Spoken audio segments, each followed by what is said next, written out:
Não sei como começar esse vídeo daqui. Normalmente o hip começa vídeo aleatório. Tá ligado que é hip? Hip é respondendo perguntas ignorantes da internet. E hoje da maneira mais clássica. Não são perguntas de vocês. Pergunta aleatória que eu botei no Instagram. Tirei print, joguei no chat GPT. Chat GPT, pelo amor de Deus, me ajude. Faça essas perguntas de uma maneira mais pessoal para mim. E organize de maneira lógica para fazer vídeo respondendo essas perguntas. Basicamente é isso aqui, o RIP é uma cópia do Pergunta Pastor, só que de pobre, de pobre que não tem orçamento, copiar o Martin na cara dura, bicho, na moral. Aí tem o Mundo da Lua aqui no canal, que é a cópia do Mundo Cópia. A gente tem o Economista de Bairro, que é a cópia do 2D de Teologia, só que para economia. A gente tem aí tem o que mais? Tem o história. Não, história econômica eu já faço muito antes do Iago Martins fazer alguma coisa de história no canal dele, pô. Na moral, na moral. Chegou notificação aqui no YouTube, pô. Esse canal aqui eu tenho mais ou menos 2018, 19, 20, 21, 22, 23, 24, 25, 26. Eu tenho 8 anos de YouTube, mas esse canal aqui, ó, chegou notificação hoje. Nova conquista, seu canal já tem 7 anos. Apague as velas e faça um pedido e pense em tudo que você já conquistou. O que foi que eu conquistei? Que na minha cabeça eu não conquistei nada não, velho.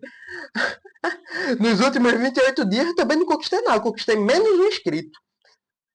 Essa foi minha conquista. Mas tempo de exibição aqui, vocês assistem, viu, bicho? É pouca visualização, mas vocês assistem o canal, hein? O vídeo do pré-tribulacionismo deu certo que só. Na moral, eu tô gravando isso aqui dia 9, dia dos pais. Foi dia dos pais, galera. Pra quem é pai, quem não é, chora. Mas deu certo.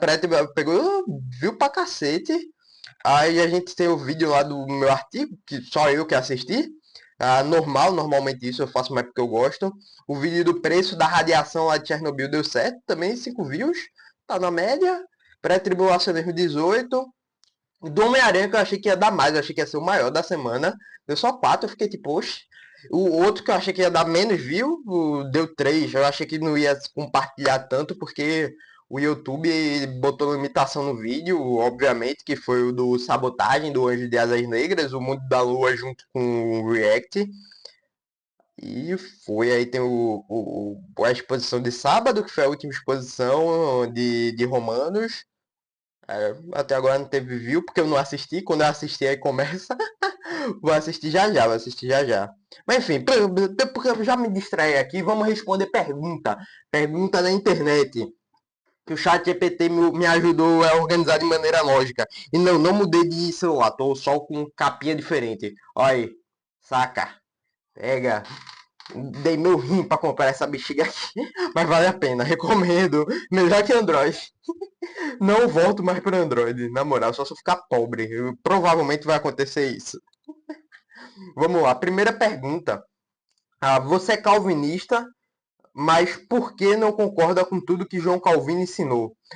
Eu lembro dessa pergunta daqui que eu tirei, foi de algum vídeo de um cara presbiteriano falando de algumas coisas da Confissão de Fé de Westminster.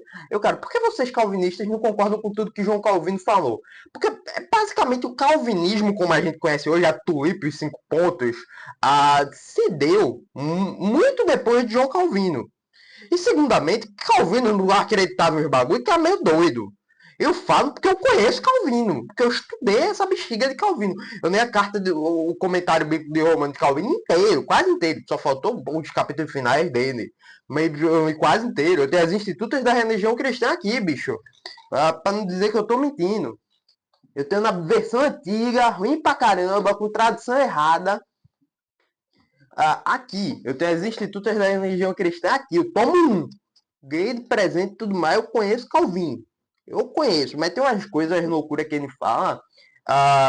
Por exemplo, de alguma coisa de Miguel, que ele acredita também, sei lá, uns bagulho doido. Mas é aquele negócio. Calvino não é infalível. John Stott, Bavinck, as Confissões de Fé, Catecismo Menor, o Breve Catecismo, o Catecismo Maior, o Breve Catecismo de Westminster. A gente usa aquilo como uma confissão de fé para dizer, ó, a IPB acredita nisso, mas eles não são infalíveis. Podem ter alguma coisa errada e por isso que a gente sempre vai estar olhando e caso tenha alguma coisa errada, a gente aponta, ó, a gente não concorda com isso daqui. O Supremo Concílio, falando do caso da IPB, poderia dar uma analisada e dar uma resposta para a igreja, Basicamente é isso. Agora no Supremo Conselho teve a votação para ver se mulher podia virar pastora, que isso daí é inegociável. Pastoreado feminino na Bíblia não tem. A Confissão de Fé de Westminster também não tem. Eles estavam discordando da Confissão de Fé de Westminster. Mas foi lá, ó, a gente acha isso e isso. Poderia analisar aí. Analisou, disse que não tem, com base lá em 1 Timóteo e Tito, que não apresenta mulher ali, fora a passagem de 1 Coríntios. Pronto, acabou. Não tem pastoreado feminino na Bíblia. E Confissão de Fé de Westminster, apesar da gente concordar com muitos tópicos, ela não é inerrante. O que é inerrante? A gente não tem um papa. O protestantismo não tem um papa que é inerrante. O que é inerrante é a palavra de Deus, é a Bíblia. Que, inclusive, nós temos pensamentos diferentes sobre muita coisa, como acontece no catolicismo, eles dizem que estão unidos por causa do Papa. Sabe o que une todas as denominações protestantes? É muito maior que o Papa, é a própria Bíblia. Então, basicamente é isso. A gente tem opiniões divergentes, mas somos unidos pela única regra de fé e prática, que é a Bíblia. Só a Escritura representa isso. Eu já fui longe demais nessa pergunta. Mas basicamente é isso. Eu não sou obrigado a concordar com tudo que Calvino disse. A gente tem aí, Calvino é reconhecido como o anti-herói da reforma protestante, por muitos casos, inclusive como Serveto. Serveto já estava condenado, era um herege declarado, naquela época matava. Eu acho errado, muito errado, mas era o que a maioria das pessoas faziam ali. A Igreja Católica fazia isso com até protestante, bicho. Na época, a Igreja Católica Apostólica Romana fazia isso com protestante. Com os que não se declaravam papistas.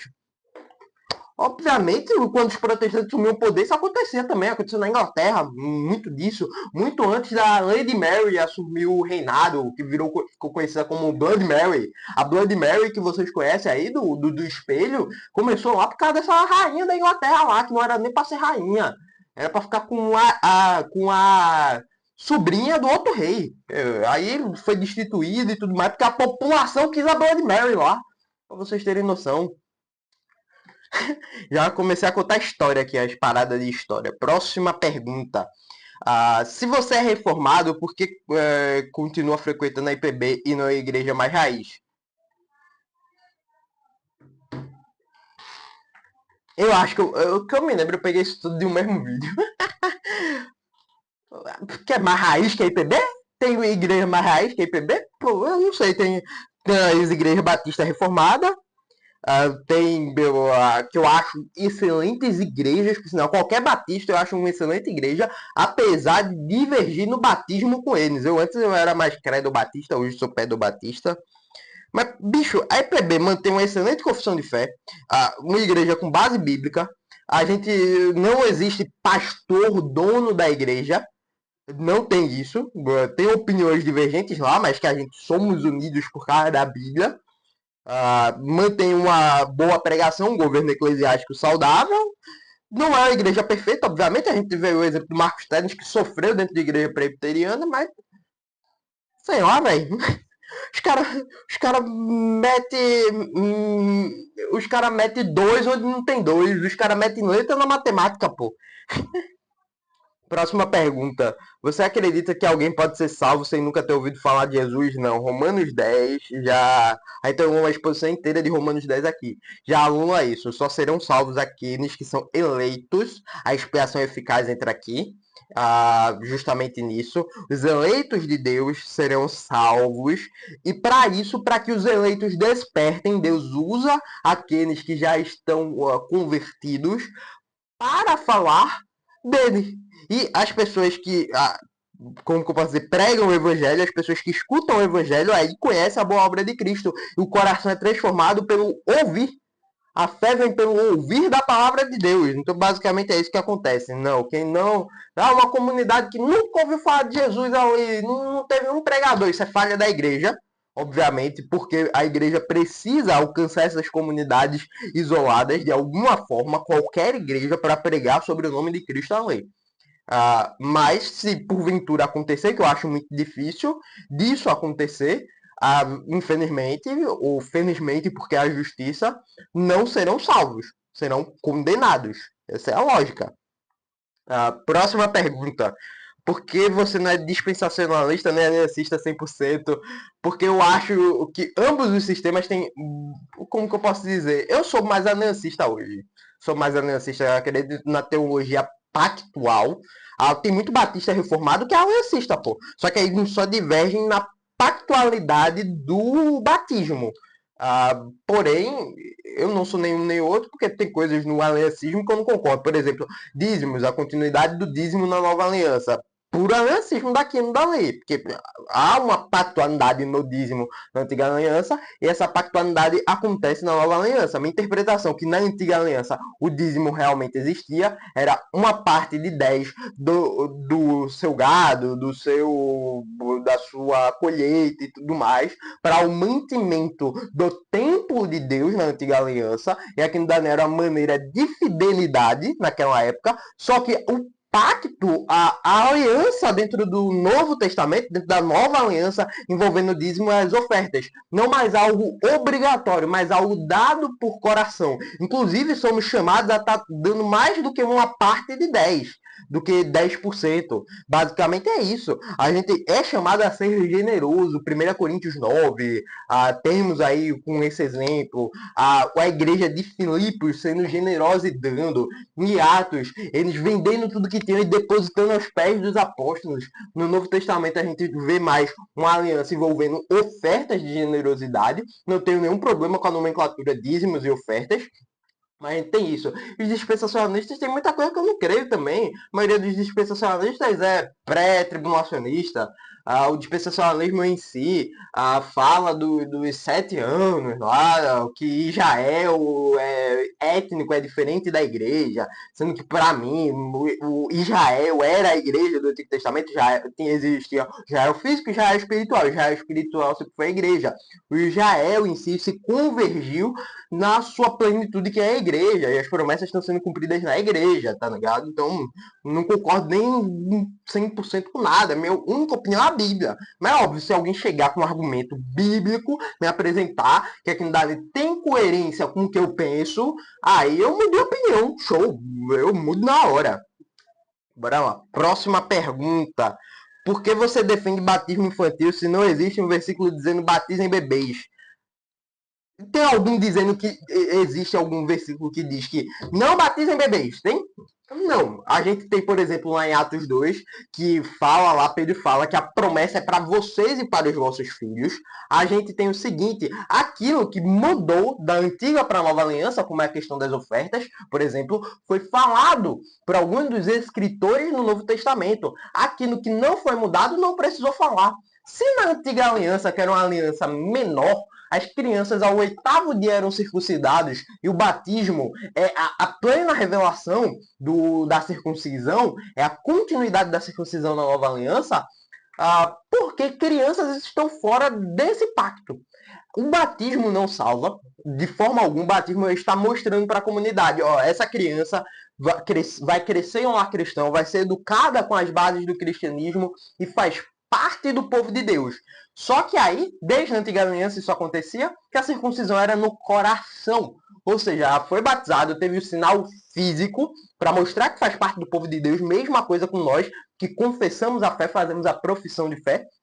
Só que agora, na nova aliança, essas crianças vão, quando crescerem, vão ter que desmembrar da fé dos vossos pais, da fé dos pais, e se membrar na sua própria fé, fazer sua profissão de fé. Basicamente é isso. E temos outras passagens que diz que todos da casa foram batizados. Além, tipo, não diz que só foram aqueles que creram. Ou é bem fraco esse argumento, por sinal. Mas já não diz, só foi eles que creram. Só foram batizados que creram. Não, diz que foi todos da casa que creram.